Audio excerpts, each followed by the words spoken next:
Hello everyone and good morning. আজি মোৰ এইটো হৈছে ছেকেণ্ড ভ্লগ। এই ভ্লগটো আমি ষ্টাৰ্ট কৰিছোঁ আজি গাঁৱৰ ঘৰৰ পৰাই। আৰু এতিয়া আমি দেখাই আছোঁ আমাৰ ইয়াৰ বাৰীখন।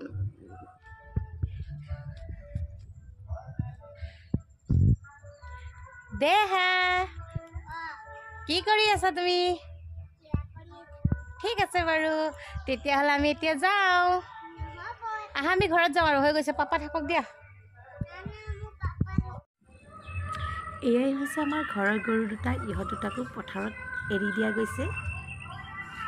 এতিয়া মই বৰ্তমান ঘৰত আহি আছোঁ, ঘৰত গৈ খানা বনাব ষ্টাৰ্ট কৰি দিওঁ।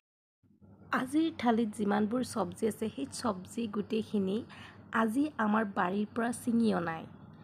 আপোনালোকে চাই যদি ভাল পাইছে এই ভিডিঅ'টি লাইক, শ্বেয়াৰ, কমেণ্ট আৰু ছাবস্ক্ৰাইব কৰি দিব।